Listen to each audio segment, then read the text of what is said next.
Shalom, shalom. First and foremost, I want to begin by giving all praise and honor and glory unto Yahweh, Ba'ashem Yahushai, Ba'ashem Krakodash, double honors and orders, and to the apostle of Great Millstone, and enough respect to the brothers out there pushing and spreading the truth, which is the gospel of Yahweh, Ba'ashem Yahushai, to the folkness of the world. Slakia, for my voice, I'm a little bit, I'm unwell for the moment, so, Slakia for that. But this lesson is kind of based on Ecclesiasticus chapter 20, verse 30 and verse 31.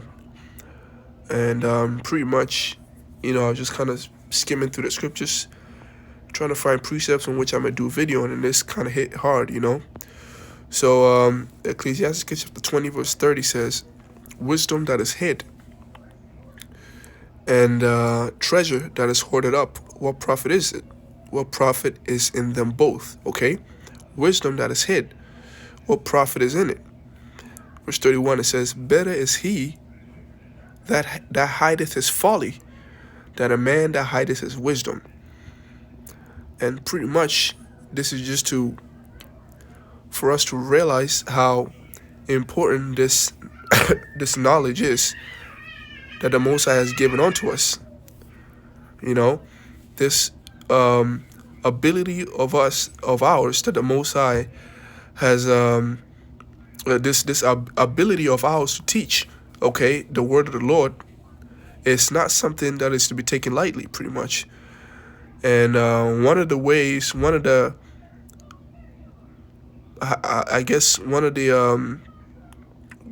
in which you can summarize this truth is teach what you've been taught, pretty much. And this is precisely what we do. This is precisely what the Most High requires of us. You learn the truth, the Spirit hits you, you understand the words, and you go out into the highways and the byways, and then what? And then you speak these words onto our nation, all right? And then in hopes that you may that you may edify the elect, that you may bring people into this truth, the elect into this truth, so that this kingdom, this Edomite kingdom, may be destroyed. Okay, so it says, better is he that hideth his folly than a man that hideth his wisdom. And pretty much the Most High hates men that are not effective, pretty much. Okay, when he entrusts you with something, when he gives you a task, he expects you to carry out that task, and because the Most High is a righteous judge, and he only because the Most High is a righteous judge, and he always perfectly judges what you're capable of. When he gives you something to accomplish, you ought to be able to accomplish these things. Okay, so Matthew chapter 25, starting from verse 14, it says, for the kingdom of heaven is as a man traveling into a far country, who called his own servants and delivered unto them his goods. And unto one he gave 5 talents, to another 2, and to another 1. To every man according to his several abilities, okay? To his several abilities. And straightway took his journey. Then he that had received the 5 talents went and traded with the same, and made other 5 talents.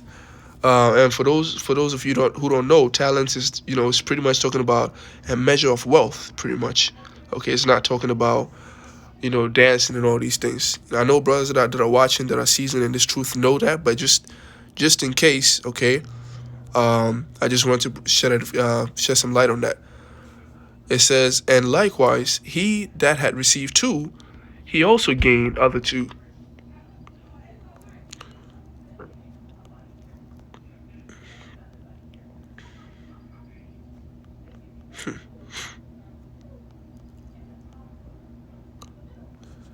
Says, and likewise he that had received 2, he also gained other 2.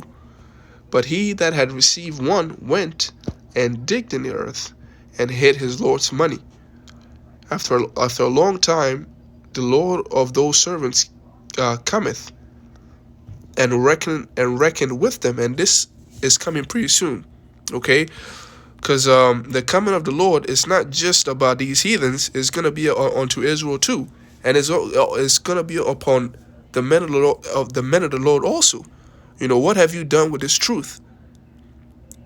What have you been doing since I gave you the knowledge of the scriptures?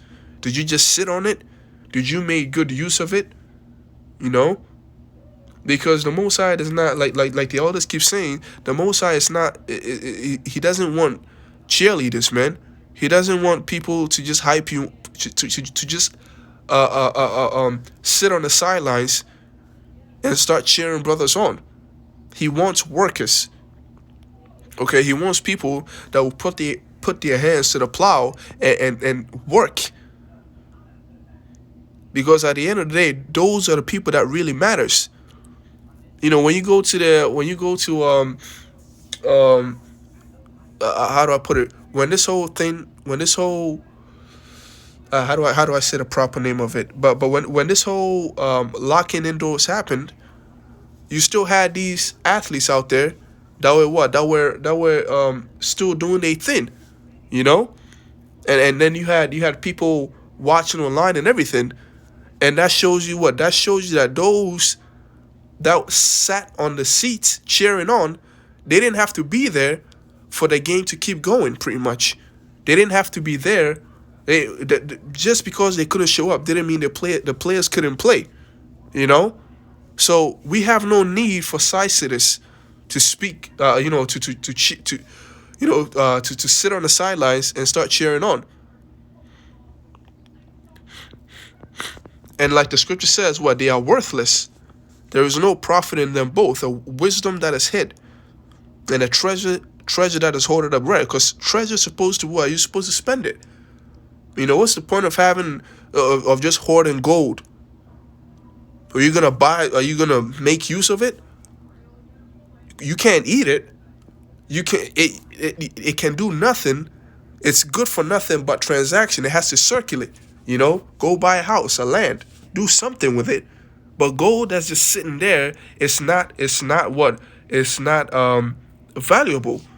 You know, that's why in the time of famine or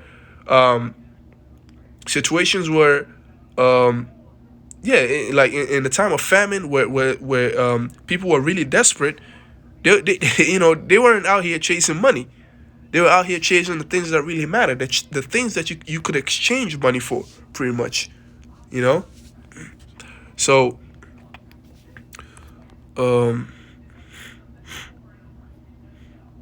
just like here.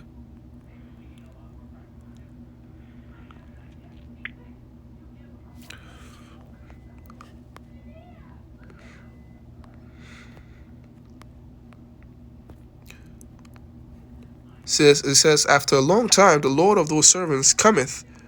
Salakia for this.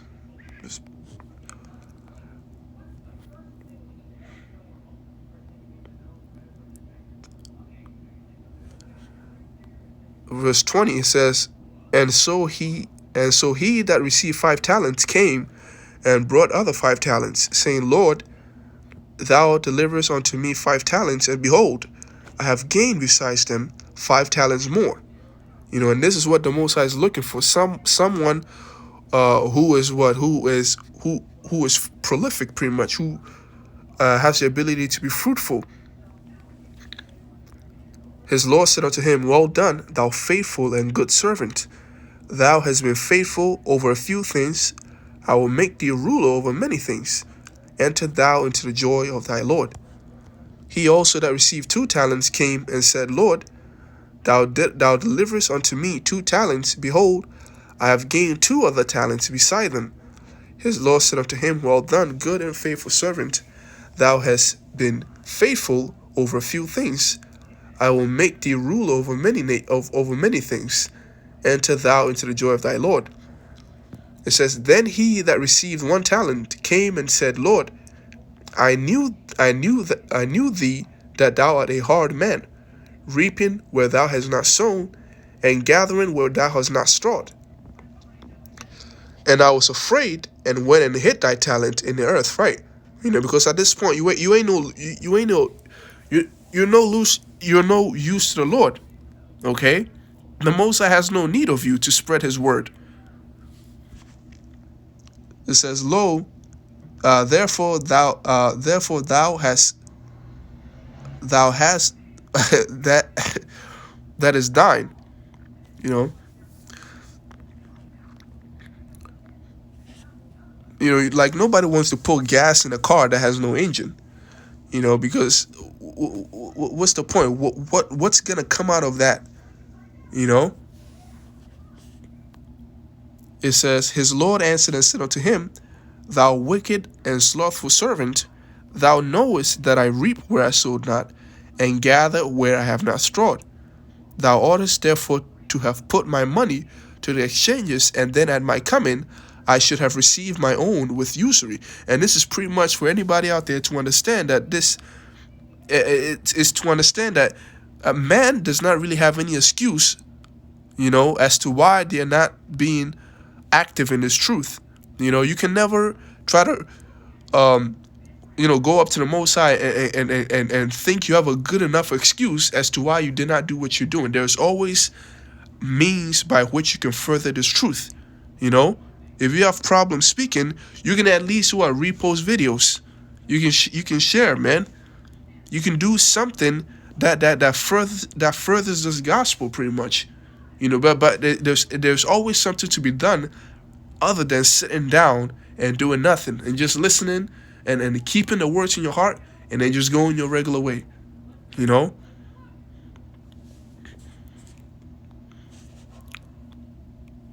Take therefore the talent from him and give it unto him which has 10 talents. For unto everyone that has shall be given, and he shall have abundant. But from him that has not shall be taken away even that which he has. And cast ye the profitable servant into outer darkness, the unprofitable servant into outer darkness.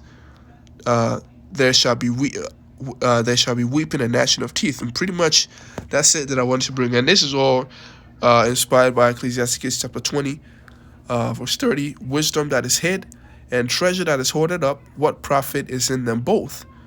Better is he that hideth his folly than a man that hideth his wisdom, pretty much. Because if you're a man that hides your wisdom, really you're not a wise man, and because wisdom, man needs wisdom. Wisdom needs to be spread on a wide scale, man. If you just hoard it up, you're hurting the nation pretty much, Wisdom heals a nation.